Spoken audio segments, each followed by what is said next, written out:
Oke. Sekarang kita lanjutkan ya. Ini ada beberapa quotes penting yang berhubungan dengan puasa pikiran yang kita ambil dari buku Sangsi tadi. Coba kita lihat.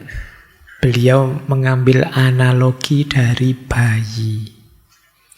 Menurut beliau, seorang bayi mengamati segala sesuatu di sekelilingnya tanpa berkedip. Karena matanya tidak terfokus pada objek tertentu. Ia berjalan tanpa tahu berjalan kemana dan berhenti tanpa tahu apa sebenarnya yang dia lakukan. Dia menyatukan diri dan mengalir dengan lingkungan sekelilingnya. Itulah prinsip kesehatan mental. Jadi kalau ingin contoh tegas gimana sih Pak hidup yang kosong seperti puasa pikiran tadi, Sangsi mencontohkan bayi. Bayi itu melihat dunia apa adanya. Bayi tidak pernah menganalisis dalam-dalam pakai teori macam-macam. Ada apa saja ya, dia nikmati. Kamu kasih warna merah apa warna hitam, ya tetap akan dia raih, dia pakai main-main, dia nikmati. Dan bayi kan lebih spontan, lebih alami. Kalau tidak nyaman dia akan nangis, kalau senang dia akan ketawa. Tidak pernah pura-pura ketawa, tidak pernah acting nangis, apa adanya keluar spontan dari dirinya. Kalau kalian hari ini kan masih banyak pencitraan, masih banyak pura-pura, isinya apa, keluarnya apa, itu yang terus ketika hasilnya tidak sesuai yang diharapkan, terus kalian kecewa. Kalau bayi tidak mikir ke sana.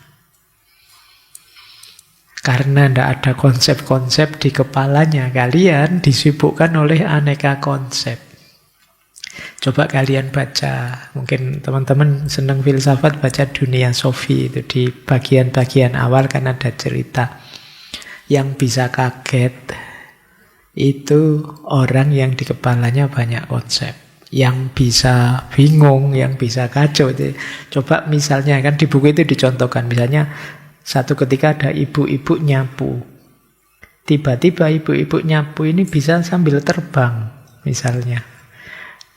Jadi mungkin nyapunya biar rata sampai genteng-gentengnya disapu, dia bisa terbang. Di bawah ada ayahnya sama ada anak bayinya, balitanya. Itu yang kaget pasti ayahnya kan.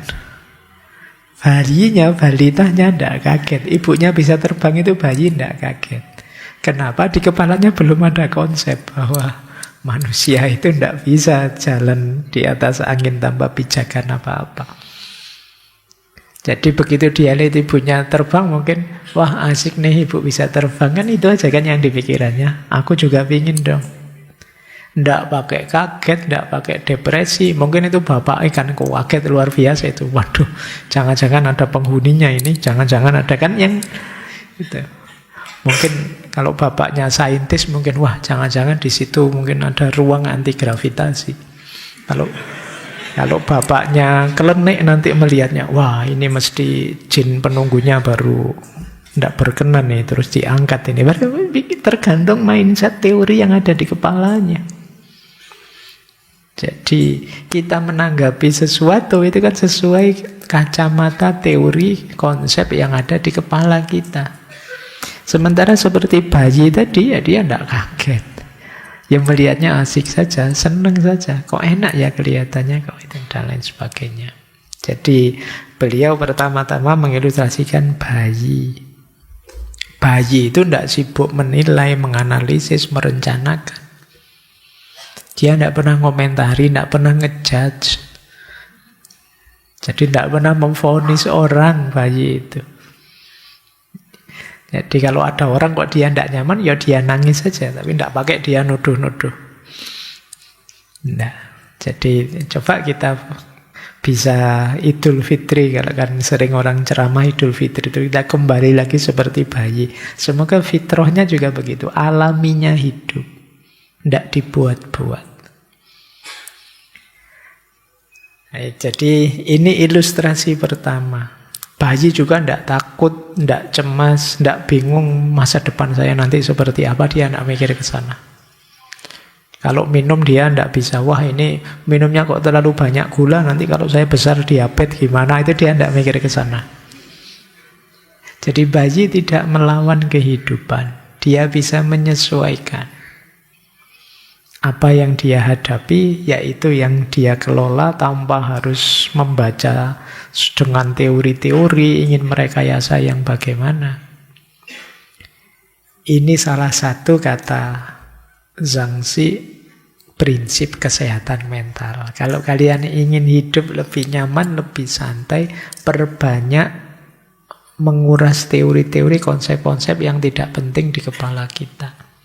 Mari kita natural saja, kita terima apapun yang terjadi di sekeliling kita. Ya wajar sih, saya meyakini begini, orang lain meyakini begitu, biasa saja.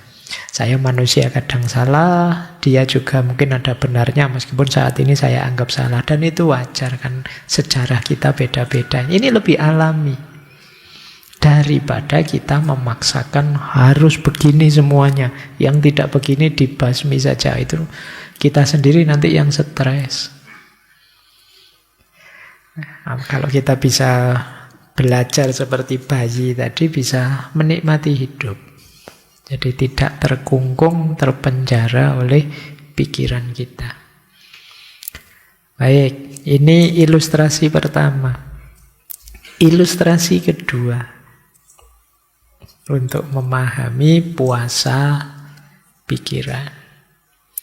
Kata Zhangxi, manusia sempurna menggunakan pikirannya seperti cermin. Tidak mengejar apapun, tidak menyambut apapun, menanggapi tapi tidak menyimpan. Nah, sekarang diibaratkan cermin.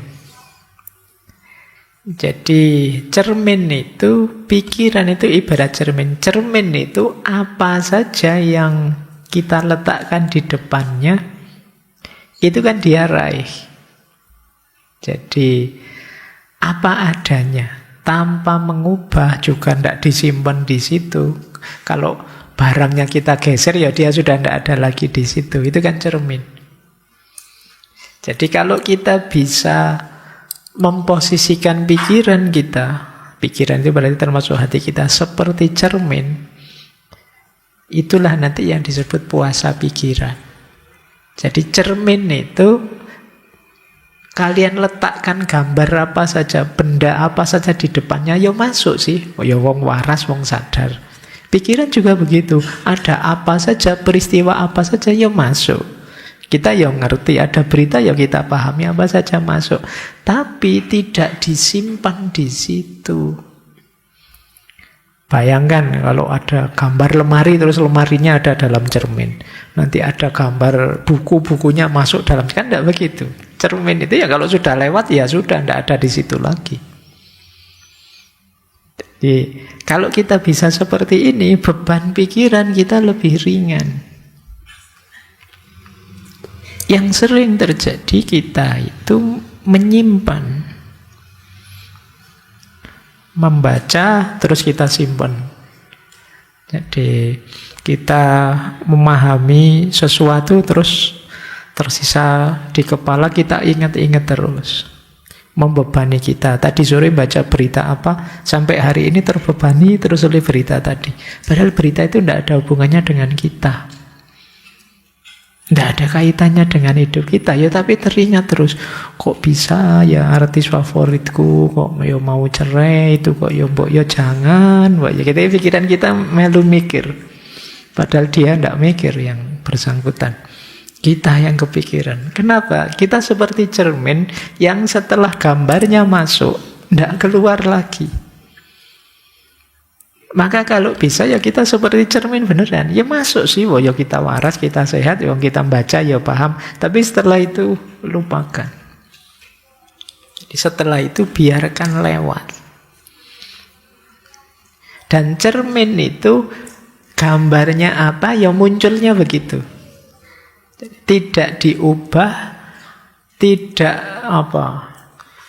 cara membacanya persis seperti barangnya. Tidak dikomentari, tidak dikacaukan, enggak, yes begitu. Kalau hitam ya hitam, kalau merah ya merah. Cermin itu kan tidak bisa terus ngejudge, memvonis itu. Wah ini gambar sesat ini. Wah ini tidak begitu. Ya adanya itu ya tampilnya itu. Jadi, oh iya ada orang pikirannya begini, selesai. Tanpa dinilai. Oh iya ada peristiwa begitu, titik. Sudah. Ini lebih ringan untuk pikiran kita. Jadi, masuk, kita pahami, tidak mempengaruhi kita, juga kita tidak mengubah apa-apa, biarkan dia. Kalau dia mau datang, datang saja, mau pergi, silakan pergi.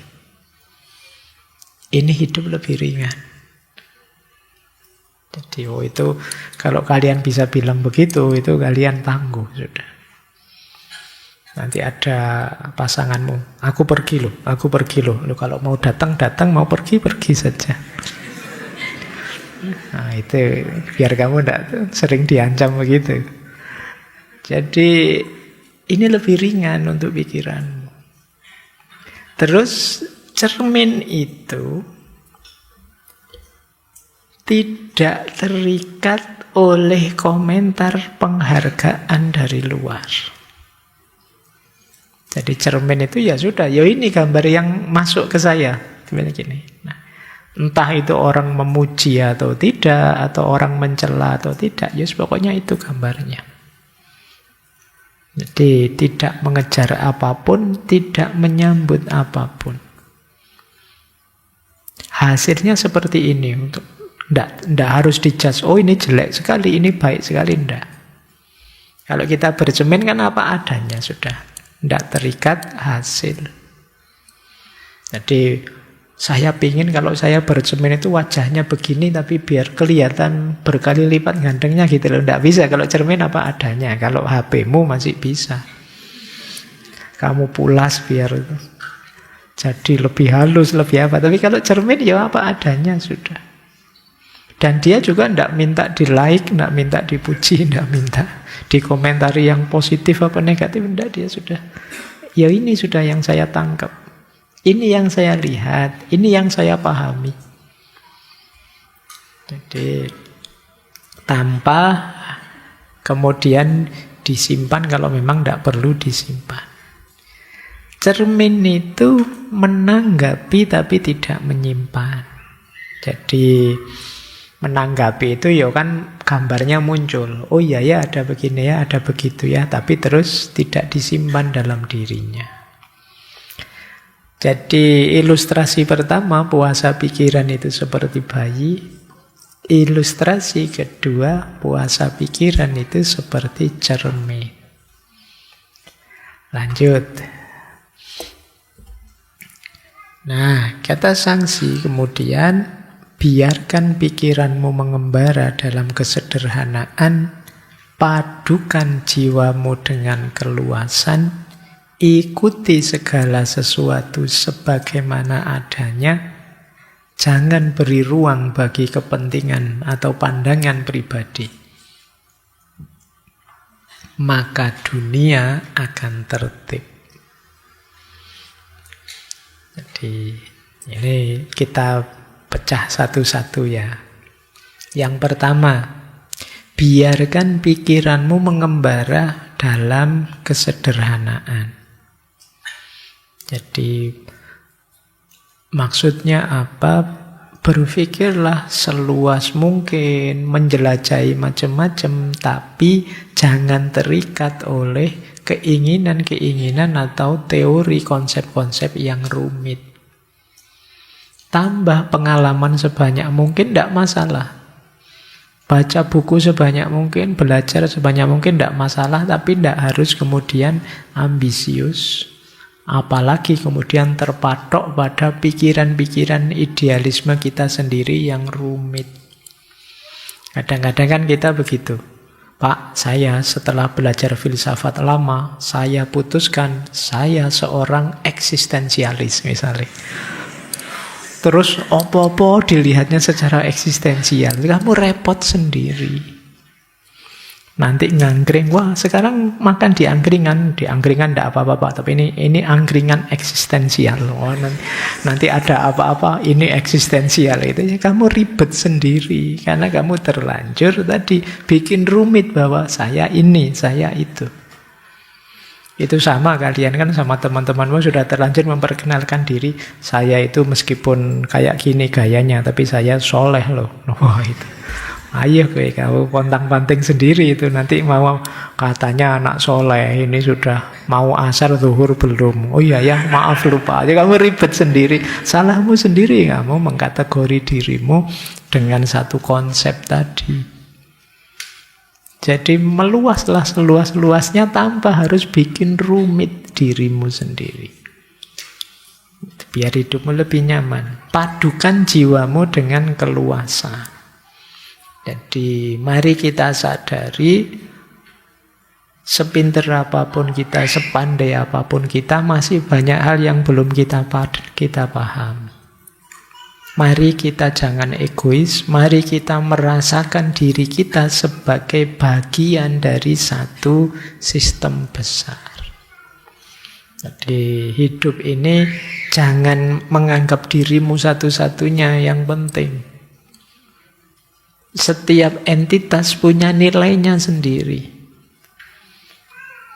Jangan dikira kalau kamu jahat atau jelek, efeknya ke dirimu saja. Lingkunganmu juga kena. Kalau kamu baik juga begitu. Ini namanya kesadaran yang meluas.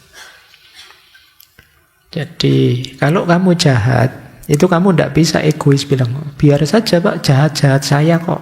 Nggak akan ada yang kamu begitu. Cerewet-cerewet saya ngapain? Loh enggak, kalau kamu jahat, kalau kamu jelek, nanti semua yang berkaitan denganmu kena. Kamu anaknya siapa sih kok jahat banget? Orang tuamu kena. Kamu kakaknya siapa? Adiknya siapa? Kamu kok cerewet banget? Saudaramu kena. Daerahmu kena. Kamu anak mana sih? Kena daerahmu. Nanti kalau kamu keluar negeri, kelakuanmu ngisin-ngisini, kamu orang negara mana sih? Negaramu kena. Jadi jangan dikira kamu itu sendirian.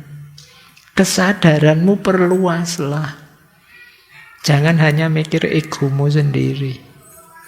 Jadi kalau mau melakukan sesuatu, sadari ini. Wah itu saya mau sih agak nakal-nakal dikit itu. Tapi nanti orang tuaku bagaimana? Teman-temanku bagaimana? Orang kampungku bagaimana? Nanti kalau ada apa-apa kena semua. Nah terus kamu mulai lebih hati-hati, lebih taktis melakukan sesuatu. Saya pingin sih ketat dengan idealismeku. Tapi kalau nanti saya seketat itu, nanti efeknya mungkin ke teman-teman, ke saudara-saudara. Nah, jadi ini padukan jiwamu dengan keluasan. Kemudian ikuti segala sesuatu sebagaimana adanya. Terima kenyataan apa adanya, jangan memaksakan kehendak. Mengalir saja, fleksibel. Kemudian jangan beri ruang bagi pandangan pribadi. Pandangan pribadi itu maksudnya jangan hanya mementingkan diri sendiri. Lihatlah segala sesuatu secara lebih objektif. Perspektif kita tidak selamanya benar. Kalau kita bisa 1, 2, 3, 4 ini, maka dunia akan tertib. Berpikir yang tidak terlalu bikin rumit, jiwa yang luas, tidak egois, menerima kenyataan apa adanya, tidak memaksakan kehendak, dan objektif. Tidak hanya mikir kepentingan sendiri. Dunia ini maka akan tertib. Kalau kita bisa melakukan ini, pada akhirnya, kata Sangsi, Bagi pikiran yang tenang, seluruh alam semesta pasrah. Jadi kata beliau, ayo kita punya pikiran yang tenang, yang tidak sibuk terus-menerus. Cirinya apa? Yaitu ada beberapa narasi sebenarnya, syarahnya quotes ini. Pikiran tenang itu pikiran yang bebas dari kerisauan dan kecemasan. Ciri pertama. Ciri kedua, pikiran tenang itu pikiran yang tidak terikat. Diingat-ingat ya, tidak terikat. Bukan berarti tidak punya. Punya sih, tapi tidak terikat. Tidak terikat itu fleksibel saja. Tidak terikat pada keinginan, penilaian, atau pikiran yang berlebihan. Ya tetap berpikir, ya tetap menilai, ya tetap punya keinginan, tapi tidak terikat. Segala sesuatu ya ada ruang dan waktu, dan menyesuaikan situasi. Kalau situasi berubah, ya kita ikut berubah. Ini yang membuat pikiran kita tenang. Karena kadang-kadang pikiran kita ada di tahun berapa, kita sekarang ada di tahun berapa. Banyak pikiran-pikiran yang sudah tidak nyambung lagi dengan situasi. Yang dulu kalian anggap dahsyat luar biasa, mungkin hari ini sudah kehilangan relevansinya. Kalau tidak percaya, coba kalian yang pernah punya buku harian, kalian baca lagi buku harianmu zaman dulu. Itu mesti isinya lucu-lucu. Aduh, saya kok gini ya dulu nulisnya, kok malu saya. Loh, padahal dulu nulisnya sambil nangis-nangis itu. Sekarang kamu membacanya malu. Kenapa? Ya situasi berubah. Bayangkan kalau kamu masih seperti yang dulu itu, kamu tidak berkembang, situasinya berubah. Bukan berarti tulisanmu keliru atau salah. Pada zamannya itu memang luar biasa, menggetarkan bagimu. Sekarang sudah beda.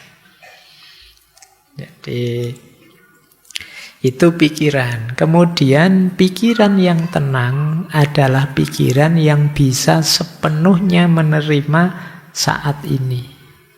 Tidak terjebak oleh masa lalu dan tidak cemas oleh masa depan. Nah, kalau pikiran kita tenang dengan 3 ciri tadi, alam semesta pasrah. Alam semesta pasrah itu alam semesta akan mengalir bersama kita. Hidup jadi rasanya nyaman, harmonis. Jadi karena kita bisa menyesuaikan. Kita bayangkan ya, kalau kita punya teman yang kita bisa menyesuaikan. Jadi yang kita cocok dengan teman ini, bisa bareng-bareng menyesuaikan, itu kan kita enak, mengalir. Jadi tidak egois versi kita saja atau mengikuti dia saja, enggak. Saya menyesuaikan dia, ketika kita menyesuaikan padanya, dia juga menyesuaikan dengan saya. Nah, itu lebih nyaman daripada masing-masing jalan sendiri-sendiri secara egois. Baik, kita lanjutkan. Ini kalimat ini perlu dipikir agak panjang. Hidupmu ada batasnya, tapi pengetahuan tidak ada batasnya. Kalau engkau menggunakan apa yang terbatas untuk mengejar apa yang tidak terbatas, hidupmu dalam bahaya. Ini berhubungan dengan diri kita yang kadang ambisius. Pingin ngerti segalanya. Pingin bisa apa saja. Pak, ini rasanya kok sekarang penting, Pak. Saya pingin bisa itu, dikejar. Pak, ini kan dikejar. Jadi pingin tahu semuanya, pingin ngerti segalanya. Dan kita merasa tidak pernah cukup, pokoknya harus semuanya diraih. Ini yang kadang kita menyebutnya ambisius. Kata Zhangxi, kalau hidup kita yang terbatas, kita gunakan untuk mengejar yang terbatas, wah hidup kita terancam, bahaya ini. Maksudnya kita tidak akan bisa bahagia. Hidup kita itu waktu kita terbatas, energi kita terbatas, umur kita terbatas. Sementara pengetahuan tidak memiliki batas. Jadi kalau kita ambisius, ingin bisa segalanya, mengerti segalanya, ya siap-siap hidup kita akan terancam tidak bahagia. Bukan berarti kemudian, oh kalau begitu berarti saya tidak usah banyak belajar. Itu kadang-kadang kita kalau ada narasi begini kita memahaminya ekstrim begitu. Tidak begitu. Jadi tidak salah sih kita mencari ilmu, nambah wawasan, tapi jangan kehilangan keseimbangan hidup. Jadi hidup ini multidimensi, pengetahuan salah satunya. Kalau hanya pengetahuan ingin kita kumpulkan terus, lu kapan kita menjalankannya? Kapan kita menemukan kemuliaan hidup dengan menghidupkan ilmu? Kalau ambisi kita hanya mengumpulkan. Yang kedua, ayo belajar secara alami saja, sesuai kebutuhan. Bukan secara obsesif. Yo wajarnya saya sarjana filsafat, ya belajar filsafat. Tidak apa-apa saya terima, urusan kimia saya tidak paham. Urusan matematika saya agak setengah-setengah urusan. Cuma saya banyak ngertinya sih di filsafat. Ini namanya kesadaran. Jadi kesadaran tentang keterbatasan hidup. Bahwa kita ini tidak tak terbatas. Ini yang kalau menurut Imam Ghazali kan istilahnya pengetahuan itu harus pas saja tengah-tengah. Istilah beliau namanya hikmah. Jadi cari pengetahuan yang hikmah. Kalau sekedar pengetahuan banyak. Apalagi sekarang kalian buka situs buku apa saja akan bisa. Tapi kan pilihlah yang penting, yang berguna, yang benar, yang baik. Ini yang disebut hikmah. Jadi jangan berambisi, Pak kan saya harus ngerti juga, ini yang penting. Yang tidak penting kan harus saya ngerti juga, Pak. Yang ini, yo habis hidupmu, waktumu, energimu. Jadi pilih yang memang relevan, cocok, sesuai, berguna, maslahat. Jangan sampai waktu kita habis untuk hal-hal yang ternyata tidak terlalu penting. Waktu kita terbatas, energi terbatas, umur kita juga terbatas. Bahkan diri kita terbatas. Ini kalimat beliau selanjutnya yang untuk menegaskan itu. Seekor katak di sumur tidak dapat membahas samudra, sebab dia terbatasi oleh ukuran sumur. Serangga musim panas tidak bisa membahas es, karena dia hanya tahu musimnya, wong dia hidupnya di musim panas. Pikiran ilmuwan yang sempit tidak dapat membahas tahu, sebab dia terbatasi oleh teori-teorinya. Sekarang engkau telah keluar dari lembahmu dan melihat lautan luas. Engkau mengenal kelemahanmu, sekarang saatnya membahas prinsip-prinsip besar bersamamu. Jadi maksudnya apa? Mari kita sadari batas kita. Kemudian kalau sudah itu, ya kita lebih terbuka untuk memperluas batas kita pelan-pelan, tidak masalah. Tapi tetap kita sadari kita itu ada batas. Pemahaman kita itu kan terbatasi oleh pengalaman kita, pengetahuan kita. Tidak usah kaget misalnya di YouTube, Pak, yo kalau tokoh ini kok bilangnya begini, tokoh itu bilangnya begitu. Masing-masing tokoh ini menjelaskan sesuai pengalaman mereka, sesuai guru yang mereka percaya, sesuai buku yang mereka baca. Yang lain mungkin punya pengalaman yang berbeda, guru yang berbeda, buku yang berbeda. Dan itu alami saja. Kita yang sering tidak terima, kita cocok dengan tokoh ini sih. Kalau tokoh ini enggak, terus kita menerima yang ini, menolak yang itu, menggugat yang ini, kemudian memuji yang itu. Kita lupa bahwa masing-masing punya sejarahnya sendiri sehingga jadi begitu. Jadi ini makanya jangan disalahkan serangga musim panas ndak ngerti es ya, karena dia memang ndak pernah ngalami es. Jadi kita juga begitu. Kalau ada yang bilang, alah Pak Faiz itu apa kok filsafat. Lah saya ngertinya filsafat. Nanti kalau disuruh pakai sudut pandang kimia malah kacau. Kalau disuruh pakai sudut pandang matematika malah tolah-toleh nanti saya. Jadi memang ngertinya saya filsafat. Jadi wajar saja. Gitu. Nanti orang lain punya perspektif berbeda. Jadi yang penting apa? Kita sadari keterbatasan kita, kemudian kita terbuka. Terbuka itu ini loh Pak, sampean kan ngertinya filsafat. Kalau dari sisi ilmu psikologi itu begini loh Pak. Oh kalau dari sisi ilmu biologi itu begini loh Pak. Ini kita terbuka menerima masukan. Jadi ini sikap mental ideal menghadapi pengetahuan tadi. Karena isinya pengetahuan itu kan bagian yang nanti kita puasai tadi. Kita cari yang penting, yang berguna, biar waktu kita tidak habis. Kita sadari keterbatasan kita, kemudian kita terbuka untuk mendapatkan masukan-masukan.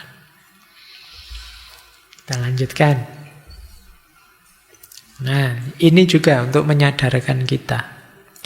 Manusia menghargai apa yang ada dalam lingkup pengetahuan mereka.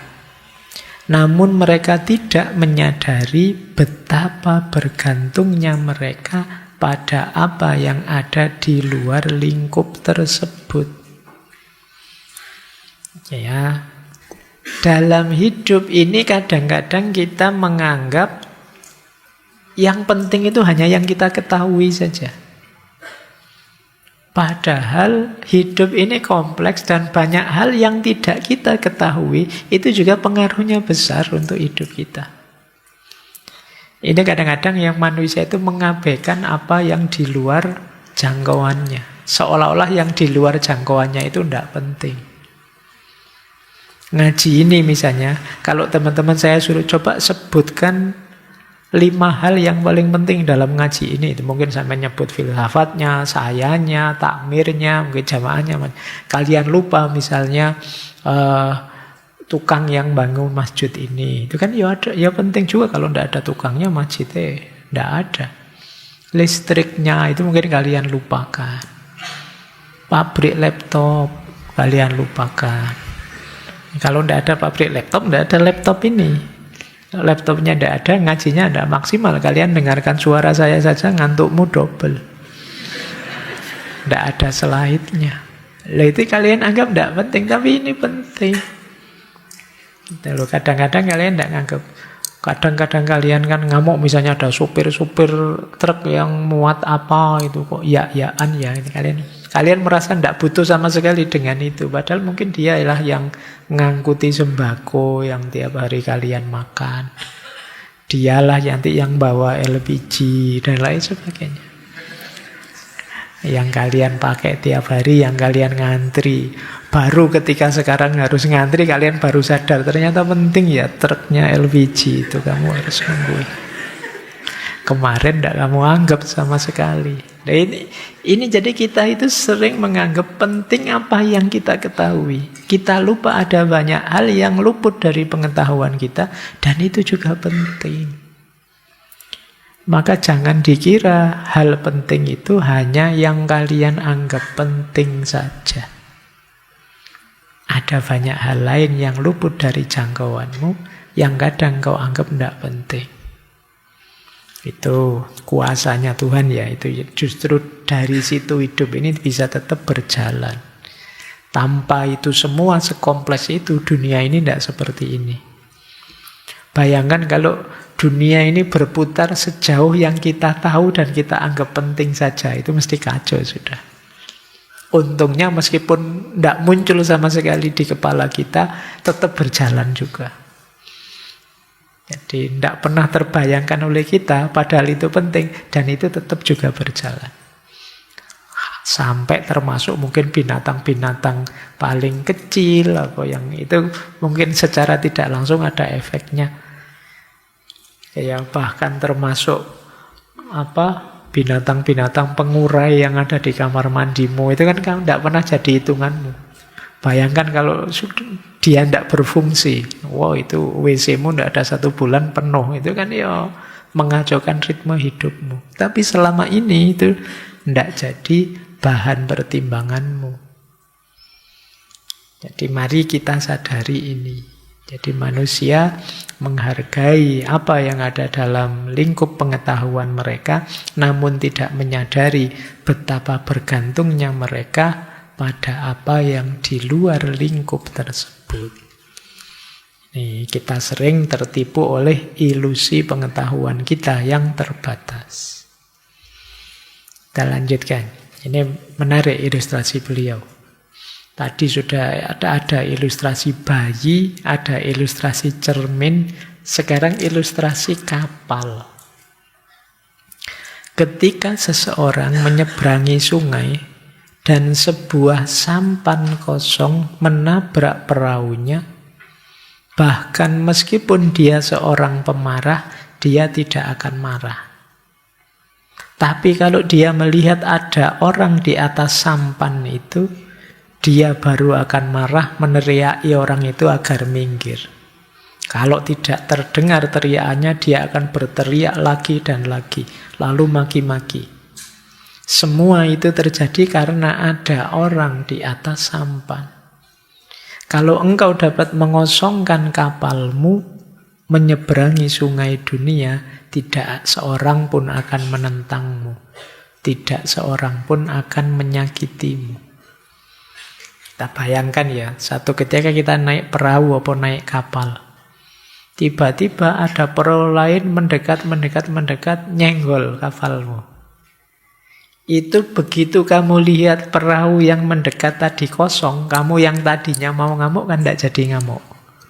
Oh iya, perahu ini kosong, mungkin kena angin ya sampai ke sini. Hal yang sama terjadi begitu kamu lihat di atas perahu itu ada orang, mesti kamu akan misuh-misuh sudah. Ya kan, dasar, ndak hati-hati, ndak ngerti bahwa matanya ditaruh di mana gitu. Kamu akan begitu. Jadi ini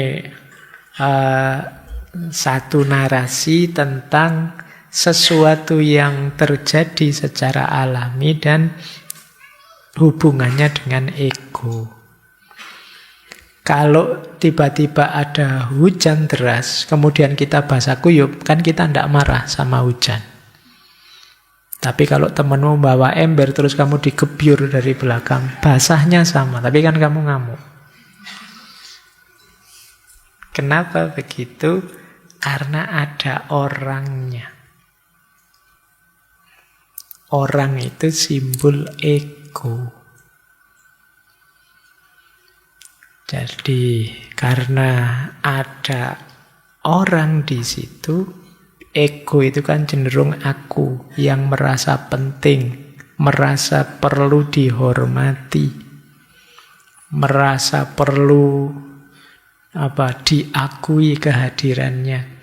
Sehingga ketika ada orang lain, kita tuntut dia untuk mengakui pentingnya kita, menghormati kita, dan lain sebagainya. Itu ego. Gimana caranya meskipun di kapal itu ada orang, kita tidak marah-marah, ego kita yang kita turunkan. Meskipun teman kita yang gebyur air, dan kita bisa tidak marah, ego kita yang kita turunkan.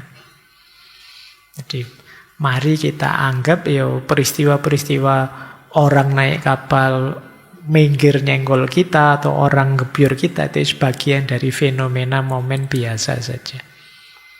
Dia jadi sesuatu yang menyakiti kita ketika ego kita yang muncul. Wah, dia ingin nantang saya ini mesti. Wah, dia ingin menyakitiku ini mesti. Wah, dia meremehkanku ini mesti. Pernyataan-pernyataan ini dalam diri kita, itulah yang membuat kita meledak. Itu yang tadi saya sebut cara baca kita, cara memahami kita. Bisa enggak misalnya ada kapal kita kesenggol tapi seperti hujan tadi. Oh ya biasa sih, mungkin dia enggak terlalu pinter nyetirnya atau kepleset tadi khilaf sebentar, enggak apa-apa lah. Tanpa harus melibatkan, menegaskan ego kita. Oh, kalau kita bisa mulai momong ego, kalau bahasa saya tadi, mengambil jarak, mengendalikan ego, hidup kita mungkin lebih nyaman. Jadi kalau ada orang nyenggol kita, itu justru kita, jangan-jangan memang ada yang salah di saya. Apa sih kurang saya? Apa sih yang harus saya perbaiki lagi? Itu jadi tidak mengedepankan ego. Biasanya kalau mengedepankan ego, kita pengennya bales saja. Saya disakiti ini berarti, harus balas menyakiti. Padahal mungkin orangnya tidak sengaja. Itu banyak terjadi kan belakangan, ketidaksengajaan yang jadi masalah besar. Mobilnya disalip terus tidak terima, kan sekarang banyak gitu. Terus wah sampai ngangkat pistol segala, terus urusan polisi, terus minta maaf, terus wah rame. Kenapa bisa begitu? Ego.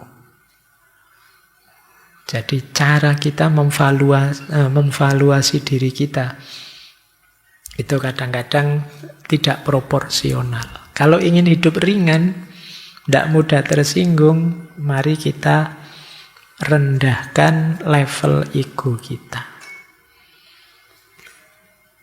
Baik. Ini ada satu ilustrasi menarik.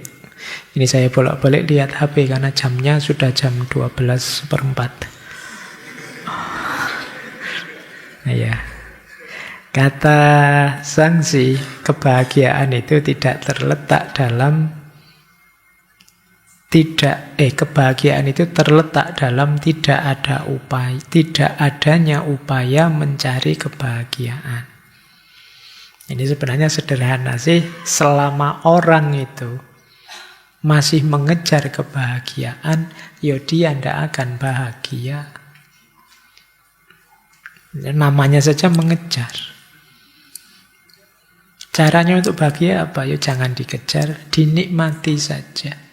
Diterima saja situasi dan kondisi saat ini. Tapi kan kadang-kadang rasanya pahit, Pak. Level bahagiamu luar biasa kalau dalam kepahitan pun kamu bisa nyaman. Masih bisa bahagia. Ya nanti ini sebenarnya lagi-lagi ada hubungannya dengan ego. Jadi kemampuan kita mengontrol aku, diri kita sendiri. Baik, ini waktunya sudah mepet. Ini lanjutannya ego tadi ya. Beliau menarasikan begini, misalnya kita gegeran dengan orang, betapa absurdnya kalau kita itu bertengkar dengan orang lain, rebutan kebenaran. Misalnya kata Zhangzi, kamu dan saya bertengkar. Jika kamu mukul saya, apa itu berarti kamu benar dan saya salah?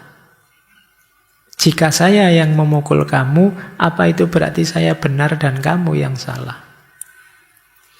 Apakah salah satu di antara kita benar dan yang lain salah? Ataukah kita berdua benar atau kita berdua salah? Jika kamu dan saya tidak tahu jawabannya, orang lain pasti lebih bingung. Siapa terus yang harus memutuskan yang benar? Haruskah kita minta orang yang setuju dengan kamu untuk memutuskan? Tapi jika dia sudah setuju dengan kamu, bagaimana dia bisa memutuskan dengan adil? Haruskah kita minta orang yang setuju dengan saya? bagaimana dia juga bisa memutuskan dengan adil? Haruskah kita minta orang yang tidak setuju dengan kita berdua? Tapi jika dia sudah tidak setuju dengan kita berdua, bagaimana dia bisa memutuskan? Haruskah kita minta orang yang setuju dengan kita berdua? Tapi jika dia sudah setuju dengan kita berdua, bagaimana juga dia memutuskan? Jelasnya, baik kamu, saya, maupun orang lain tidak bisa tahu jawabannya. Haruskah kita menunggu orang lain lagi? Kata dia. Ini cara dia menarasikan betapa absurdnya kita yang bertarung memperebutkan kebenaran. Jadi masing-masing mengklaim benar. Yo aku dong yang benar, yang sana yo aku dong yang benar.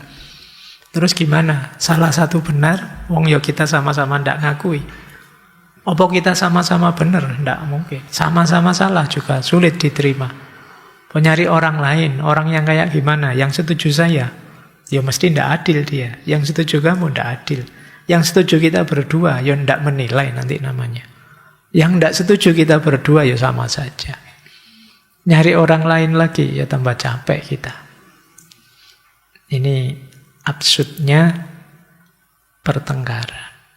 Jadi kita kadang-kadang muter di situ, bertengkar. Baik. Terakhir, ini satu quotes panjang, ini tidak mungkin saya jelaskan, teman-teman nanti direnungi di kamarnya masing-masing. Ini ada 24 hal yang mungkin jadi bahan puasa kita. Pangkat, kekayaan, keunggulan, prestis, ketenaran, dan keuntungan. Ini 6 hal yang membangkitkan keinginan, membuat kita menginginkan sesuatu. Lanjut. Penampilan, tindakan, kecantikan seksual, koherensi konseptual, energi emosional, dan ambisi. Itu hal-hal yang menjerat pikiran. Kemudian ketidaksukaan, keinginan, kegembiraan, kemarahan, kesedihan, dan kebahagiaan. Itu yang mengikat keutamaan.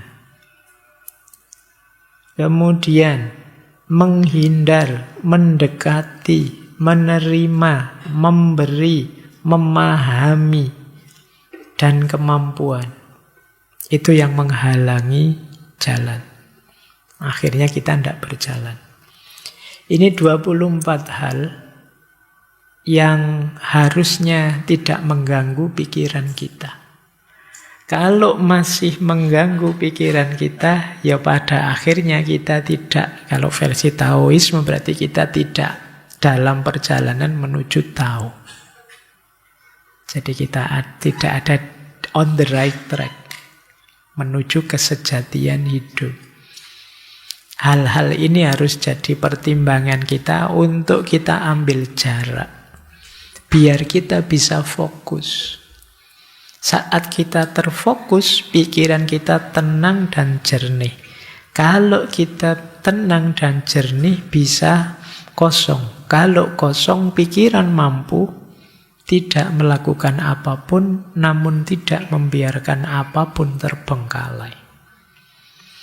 Jadi tidak melakukan apapun itu maksudnya tidak memaksakan yang tidak seharusnya, tapi menjalani hidup secara alami saja. Ya diurusi, tapi tidak secara ambisius dan memaksa. Sesuai dengan ritme alamiah kehidupan. Jadi inilah caranya yang dipuasai dalam puasa pikiran. Bukan berarti terus tidak boleh Pak, tidak boleh mencari keunggulan, Pak, kekayaan, ketenaran, boleh. Tapi tidak boleh melekat di kita. Harus berjarak, kemudian tidak terikat sama sekali, sehingga tetap dia hanya pendukung perjalanan kita menuju yang lebih sejati. Jadi raihlah 24 hal itu tapi jangan terikat. Berjuang memperolehnya tapi jangan tergantung. Jadikan itu semua pendukung. Jangan sampai hanya jadi distraksi yang mengalihkan perhatian kita dari rute utama hidup ini, yaitu perjalanan menuju Tao. Kalau versinya Taoisme. Baik ya teman-teman, ini saya kira itu dululah. Paling tidak teman-teman malam hari ini bisa menangkap maksudnya puasa pikiran. Bagaimana kita bisa sepenuhnya mengendalikan hati dan pikiran kita sehingga kita masih selalu ada di jalur yang benar, hidup secara harmonis meskipun tetap terarah ke yang lebih hakiki. Nah, semoga nanti di bulan puasa kita pelan-pelan bisa melakukan puasa pikiran ini biar penyakit insecure dan overthinkingnya bisa terobati.